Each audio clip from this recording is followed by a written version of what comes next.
Hi, I'm Kenji, a professional chef, and today we're making the famous Big Mac burger.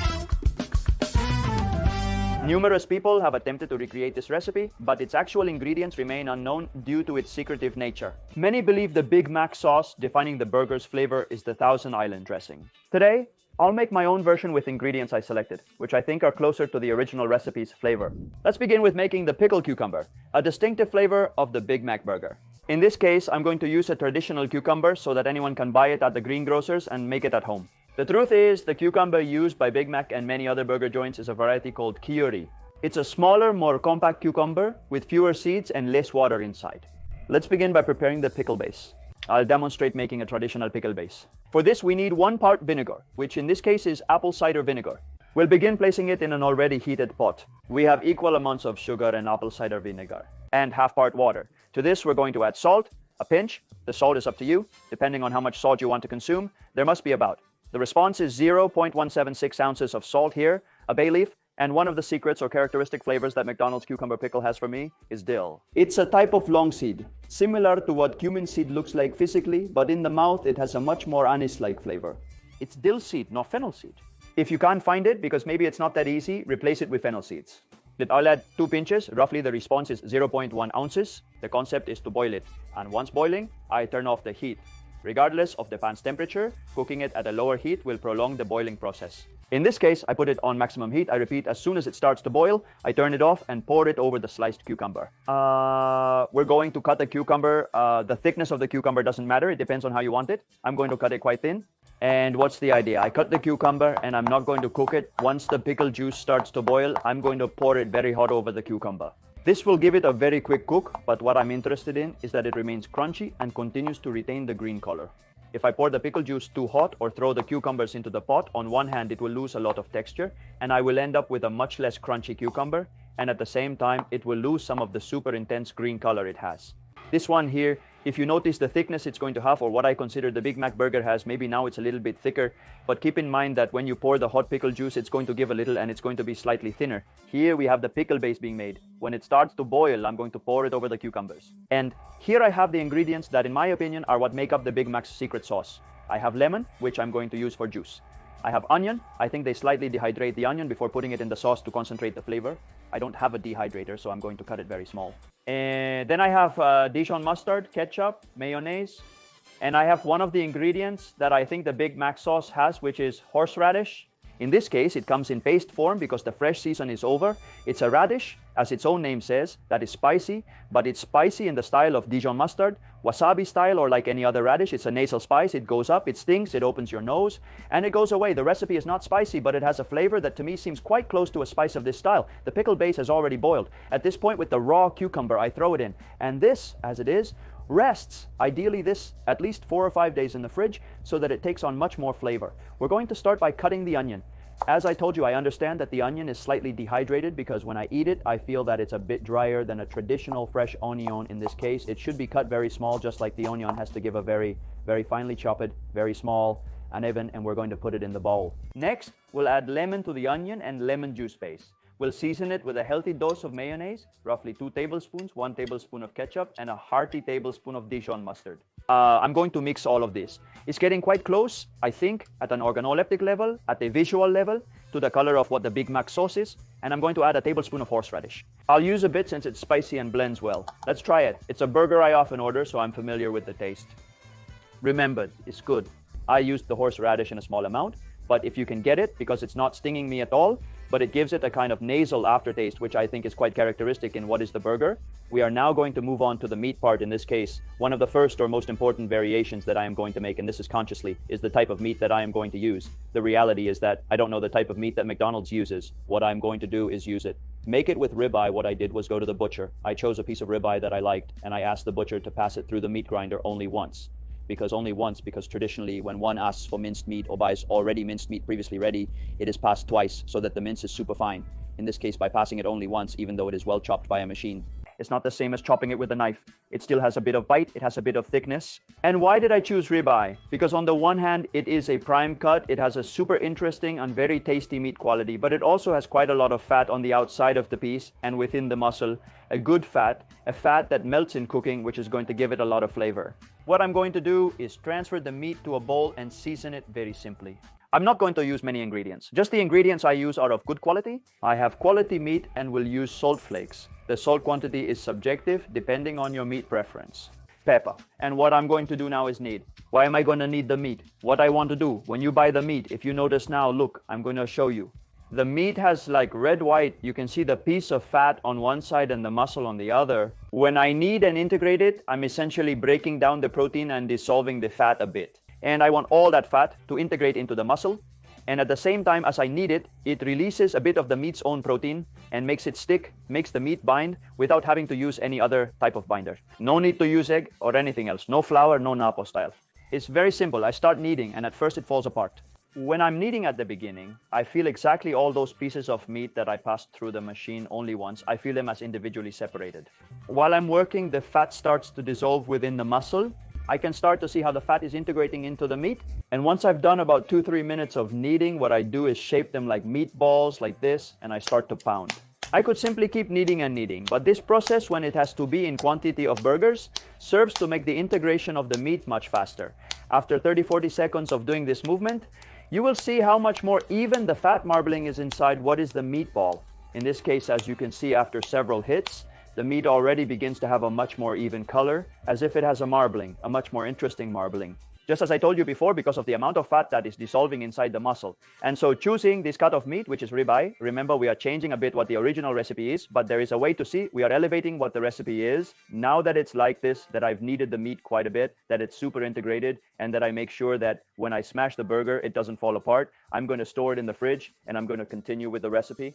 Here we also have another of the variations of what we consider to be the original McDonald's recipe.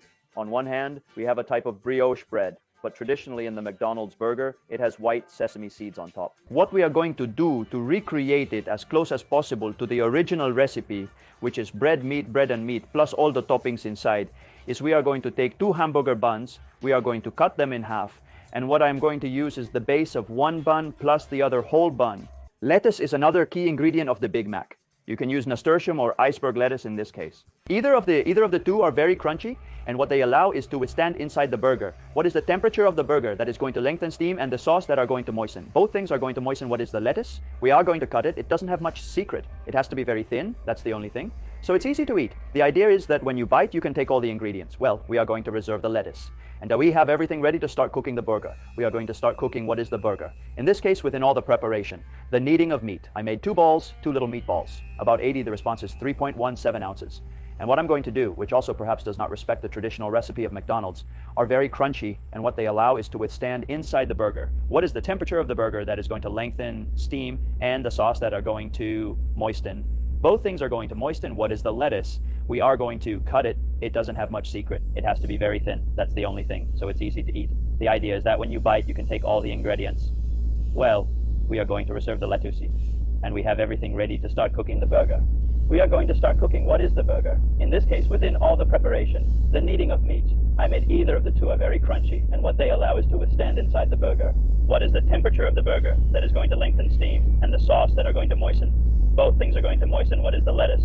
We are going to cut it. It doesn't have much secret. It has to be very thin. That's the only thing. So it's easy to eat. The idea is that when you bite, you can take all the ingredients. Well, we are going to reserve the lettuce, and we have everything ready to start cooking the burger. We are going to start cooking what is the burger. In this case, within all the preparation, the kneading of meat. I made 2 balls, 2 little meatballs, about 80. The response is 3.17 ounces. And what I'm going to do, which also perhaps does not respect the traditional recipe of McDonald's balls, either of the two are very crunchy, and what they allow is to withstand inside the burger what is the temperature of the burger that is going to lengthen steam, and the sauce that are going to moisten. Both things are going to moisten what is the lettuce. We are going to cut it. It doesn't have much secret. It has to be very thin. That's the only thing. So it's easy to eat. The idea is that when you bite, you can take all the ingredients. Well, we are going to reserve the lettuce, and we have everything ready to start cooking the burger. We are going to start cooking what is the burger. In this case, within all the preparation, the kneading of meat. I made 2 balls, 2 little meatballs, about 80. The response is 3.17 ounces. And what I'm going to do, which also perhaps does not respect the traditional recipe of McDonald's, little meatballs. about 80. The response is 3.17 ounces. And what I'm going to do, which also perhaps does not respect the traditional recipe of McDonald's, is the meshing. I'm going to do, based on this meatball, I'm going to support it on the griddle. I'm going to put a parchment paper on top, and with a potato masher or some kind of pressure, I'm going to flatten. What does it give? What particular gives the meshed cooking? It's that when you flatten it on the griddle, the protein opens up, and at the moment it browns, the Maillard reaction, which is this caramelization of all the sugars inherent in the food, it becomes much more crispy. There are bits that are more crispy than others. The griddle. I'm going to put a little bit of oil, not much. It's just so that the butter doesn't burn, and I'm going to choose butter to cook the meat. I think it gives it a much more interesting flavor. Notice that the pan is very hot. If I didn't put oil in the middle, the butter would burn instantly. And now, yes, I put 2 buns, 2 meatballs, one here and another here. I support 2 butter papers on top. I'm going to support one first. And with a potato masher, in this case, it could be any other type, the hand or any other type of press, I flatten. Notice that traditionally, one would make a burger. First make the patty, and after the patty, then put it on the griddle. But I assure you that smashing it on the griddle will give it a different flavor and consistency. I'm going to remove the paper. The cooking is without paper. And we're going to lean on the other one and do the same. Remember, the Big Mac is characterized by its 3 layers of bread and 2 burger parts. The thickness depends on how you like it. The Big Mac, to get as close as possible, is very, very thin.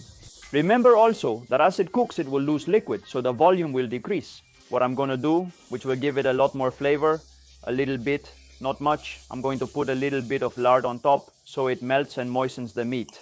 Remember that we only seasoned the burger with salt and pepper. I didn't put a lot of salt because I'm interested now when I flip it. I'm going to put a little more salt because this flake salt, which is high quality salt, will give it a flavor and a very interesting texture. On the other hand, on this part of the grill that has a much lower temperature, I just have the fire on. What I'm going to do is put the bread bases. I'm not going to toast the bread on the outside. I'm going to toast it only on the inside. The toast gives it a very characteristic, super interesting flavor within the burger, and at the same time, and this is something I believe, I'm not sure on McDonald's part, but it helps a lot more to contain the moisture, because everything we have inside is moist. So all the dry and toasted part is going to help. In the case of the middle bread, remember, I cut the bottom part to toast it on both sides. But why both sides? Because there will be moisture both above and below. Keep in mind that I'm toasting the bread with butter and oil, just as I do with the burger. As the bread toasts, I slightly lift the burger to check its state. It's already at the golden color I desire, so I flip it over. Notice what I told you about the glazing that allows it to have a more irregular texture on one side. Maybe it's not perfectly round, but it's going to have bits that are much crunchier than others. I flip the burger, and the moment I flip it, that's when I'm going to put the cheddar cheese on. Once I flip it, I don't move it anymore. And the cheddar cheese has to melt, but it has to stay within the patty. The mark of McDonald's cheese, the cheddar cheese that McDonald's uses, honestly, I don't know what it is. It's a classic cheddar cheese. What's important is that it has a good amount of fat content so that it melts but doesn't completely melt over the burger. Let's see the bread's progress. It's being toasted and needs a bit more time on this side. Well, let's check. There it is. It's crispy, but the butter gives it a lot of moisture. Let's remove the meat. It's done. I don't want it to be overcooked. It's well done, and cheese is melted. Well, let's start with the assembly, which is a fundamental part of what the burger is. There's the base of the bread, which is previously toasted. The secret sauce, which has a good amount. If it sticks out a bit from what is the burger and the bread, it's not bad. On top of the sauce, it has chopped lettuce, a meat patty. We proceed with the other bread base and repeat the process. Its peculiarity is that the cucumber pickles are only in a single topmost layer. They have at least 4 days of pickling. You can already see that they lose a bit of texture, but they maintain the color and the crunchiness. 3 cucumber pickles, and we finish with what is the base. And here we have my version of a Big Mac made with ribeye. Let's try the burger. It's very good. It undoubtedly resembles, the cheese must be one of the secret ingredients they use because it's very close to the taste, but you can tell that the cheese is different. The cucumber pickle fits super well. It gives the sweet touch that it lacks. When I tasted the sauce, I realized that it lacked a bit of sweetness, but naturally the cucumber pickle is what ends up balancing. The lettuce is perfect because it's still crunchy, it's still fresh. And the sauce is not the same, but it's very, very close. I think the horseradish helps a lot to get closer to the original taste. The onion is a bit stronger perhaps than it should be. I think that's it. That naturally they dehydrate the onion a bit before putting the sauce, but it seems to me a very, very close reversal to what the original Big Mac burger is. Well, this is my version of the Big Mac.